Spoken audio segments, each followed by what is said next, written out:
Pernahkah Anda bertemu orang seperti ini dalam hidup Anda? Tipe orang yang setelah berbicara dengannya, Anda tidak hanya ingin mencuci tangan, tapi juga membersihkan pikiran? Seorang vampir energi, ratu drama, atau sekadar pengkritik abadi. Kita menyebut mereka orang-orang toksik, dan seolah-olah mereka adalah penemuan abad ke-21. Tapi bagaimana jika saya memberitahu Anda bahwa masalah ini sudah ada sejak 2000 tahun lalu? Dan bukan hanya ada, tapi mereka bahkan telah mengembangkan sistem pertahanan psikologis yang lengkap. Sebuah sistem yang digunakan oleh para kaisar, budak, jenderal, hingga penulis drama. Hari ini kita akan mengintip ke dalam persenjataan kaum Stoa kuno dan mencari tahu bagaimana para ahli pengendalian diri ini menghadapi orang-orang yang paling menyebalkan. Dan saya berjanji, beberapa metode mereka akan mengejutkan Anda dengan kesederhanaan dan kecerdasannya. Jadi, mari kita kembali ke zaman Yunani dan Romawi kuno. Bayangkan dunia tanpa psikolog dan coach pengembangan diri. Dunia di mana hidup penuh kekacauan, peperangan, dan perubahan nasib yang tak terduga. Di tengah kondisi seperti itulah, stoicisme lahir. Berlawanan dengan mitos populer, kaum Stoa bukanlah robot tanpa emosi yang menekan semua perasaan mereka. Justru sebaliknya, mereka adalah para praktisi yang berusaha memahami emosi mereka agar tidak membiarkannya mengendalikan hidup mereka. Tujuan utama mereka adalah ketenangan batin atau ataraksia, dan mereka memahami bahwa sumber kekhawatiran terbesar adalah orang lain. Prinsip utama yang perlu Anda ketahui, sama sederhananya dengan semua hal jenius, kita tidak bisa mengendalikan peristiwa eksternal dan orang lain, tapi kita selalu bisa mengendalikan reaksi kita terhadap mereka. Seluruh filosofi stoicisme untuk memecahkan masalah kita dibangun di atas fondasi ini. Jadi, bagaimana para Stoa mengubah teori menjadi praktik? Dari mana kita memulai perjalanan menuju ketenangan yang tak tergoyahkan? Dimulai dengan satu latihan sederhana, namun sangat ampuh. Para filsuf menyebutnya dikotomi kontrol, tapi kita akan menyebutnya lebih sederhana, pemisahan kendali. Bayangkan Anda menarik sebuah garis tak terlihat. Di satu sisi, garis ini adalah segala sesuatu yang tidak bisa Anda kendalikan. Cuaca, masa lalu, dan yang terpenting, pikiran, perkataan, dan tindakan orang lain. Suasana hati buruk mereka, kritik mereka, upaya mereka untuk menyakiti Anda, semua itu berada di luar garis. Itu adalah wilayah mereka, bukan wilayah Anda. Anda tidak bisa mengubahnya, dan di sisi lain garis, itulah kerajaan Anda sendiri. Inilah satu-satunya hal yang sepenuhnya berada dalam kendali Anda, pikiran Anda, penilaian Anda, keputusan Anda, dan tindakan Anda. Hanya Anda yang memutuskan bagaimana menafsirkan perkataan orang lain. Hanya Anda yang memilih apakah akan tersinggung, marah, atau mengabaikannya.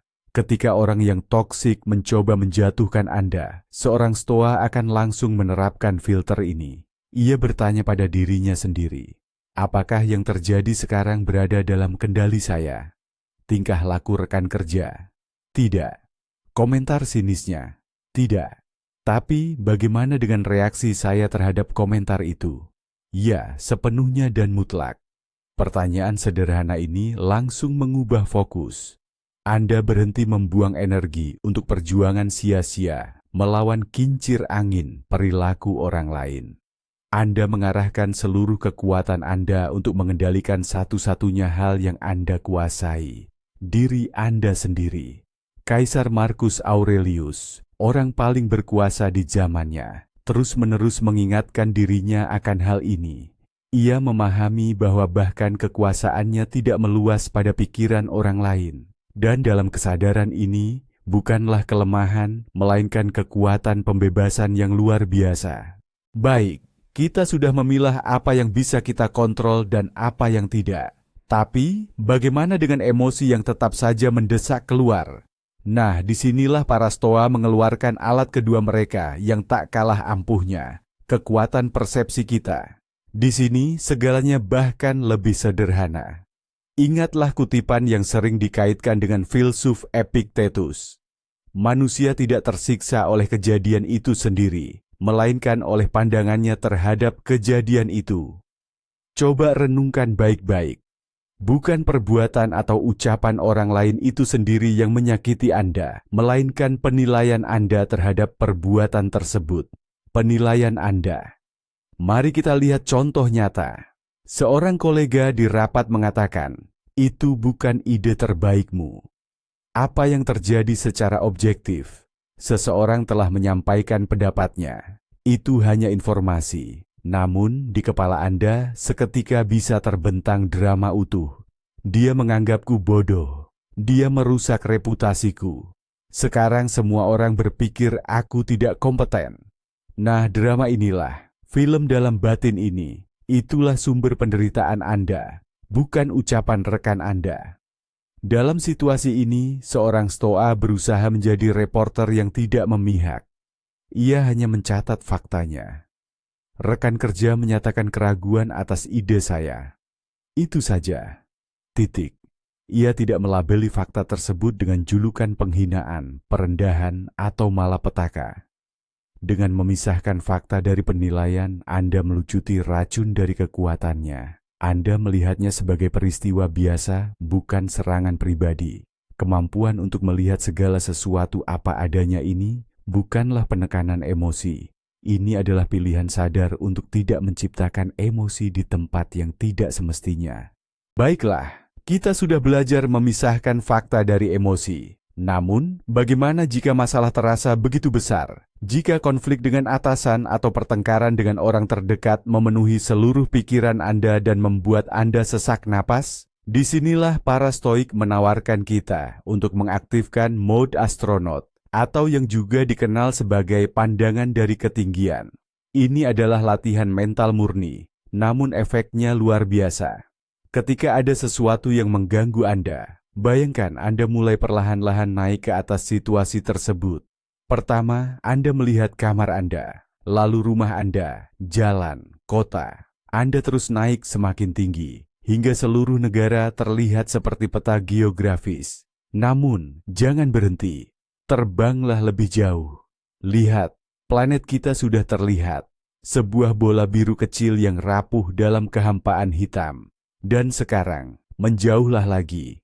Planet-planet melintas, Anda melihat seluruh tata surya kita. Lalu galaksi Bima Sakti dengan miliaran bintangnya. Dan sekarang galaksi kita hanyalah salah satu dari tak terhitung jumlahnya dalam semesta yang tak terbatas dan abadi. Dan sekarang, dari ketinggian kosmik ini, cobalah melihat masalah Anda. Percakapan yang tidak menyenangkan itu. Pernyataan pedas itu. Di mana itu? Dalam skala kosmos, itu bahkan bukan setitik debu. Itu lenyap begitu saja. Teknik ini tidak meremehkan perasaan Anda. Ini hanya menempatkannya dalam konteks yang tepat. Ini menunjukkan kepada ego Anda bahwa dunia tidak berputar di sekitar luka kecil ini. Dari ketinggian orbit, kata-kata dari orang beracun terdengar tidak menakutkan sama sekali. Sekarang mari kita bahas strategi paling paradoks dan ampuh dari kaum Stoa. Sebuah pendekatan yang mungkin terdengar tidak masuk akal, namun mampu melucuti kekuatan agresor manapun. Saat seseorang mencoba menyakiti Anda, naluri kita otomatis mendorong untuk membela diri atau menyerang balik. Namun, kaum Stoa menyarankan sesuatu yang sama sekali berbeda, berempati. Bagaimana bisa? Mengapa harus berempati pada orang yang jelas-jelas menyakiti kita? Intinya terletak pada diagnosis kaum Stoa mengenai apa yang mereka sebut toksisitas dalam diri manusia.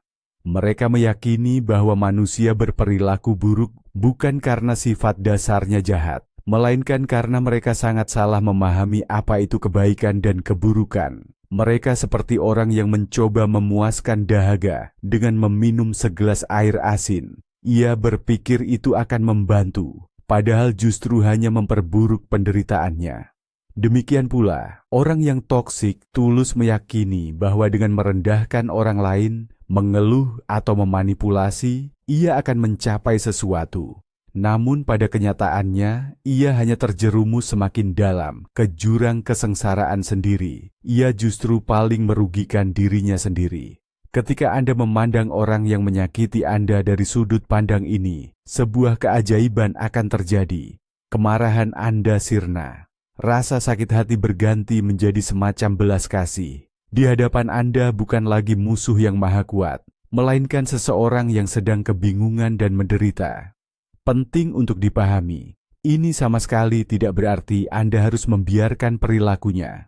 Batasan pribadi tetap penting, namun Anda menegakkan batasan itu bukan karena kebencian, melainkan dari pemahaman yang tenang. Anda hanya menolak menenggak racun dari cawan yang disodorkan kepada Anda, karena Anda melihat bahwa racun itu telah lebih dulu menggerogoti orang yang menyodorkannya.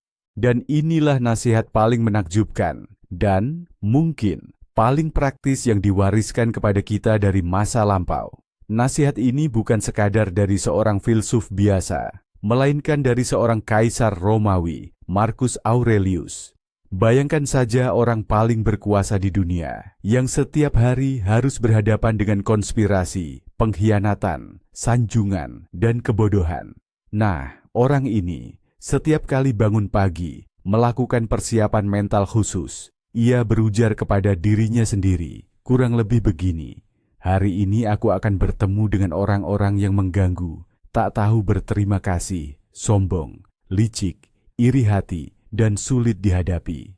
Betapa mengejutkan, bukan? Alih-alih afirmasi positif, yang ada justru daftar keburukan manusia. Namun, disinilah letak kejeniusannya. Ini bukan pesimisme, melainkan imunisasi mental. Marcus Aurelius tidak berharap semua orang di sekitarnya akan ramah dan baik. Ia bersiap menghadapi kenyataan. Dan ketika sepanjang hari ia berhadapan dengan orang semacam itu, ia tidak dikuasai kemarahan atau keterkejutan. Reaksinya hanyalah pengakuan tenang. Ah, ini dia salah satunya. Aku sudah siap untuk ini. Ia terlebih dahulu melucuti senjata utama orang-orang toksik, efek kejutan. Ia tidak membiarkan ketidaktahuan orang lain menghancurkan benteng internalnya. Inilah wujud tertinggi dari stoicisme, bukan mencoba mengubah dunia, melainkan mempersiapkan diri menghadapinya. Membangun benteng di dalam diri yang takkan mampu direbut oleh rasa sakit hati atau kekecewaan apapun. Namun, nasihat yang paling mengejutkan dan praktis justru datang dari Kaisar Romawi, Marcus Aurelius. Bayangkan orang paling berkuasa di dunia, yang setiap pagi setelah bangun tidur, berkata kepada dirinya sendiri kira-kira begini, hari ini aku akan bertemu orang-orang yang menyebalkan, tidak tahu berterima kasih, sombong, licik, iri hati, dan sulit diajak bekerja sama. Benar-benar tak terduga, ya? Dia tidak berharap semua orang akan bersikap manis. Sebaliknya, dia mempersiapkan diri untuk skenario terburuk. Ini bukan pesimisme, melainkan semacam imunisasi mental. Ia menyetel pikirannya dari awal bahwa ia akan berhadapan dengan sifat-sifat buruk manusia. Dan ketika hal itu benar-benar terjadi, dia tidak terkejut. Reaksinya bukan kemarahan, melainkan pengakuan yang tenang. Ah, ini dia. Aku sudah siap untuk ini.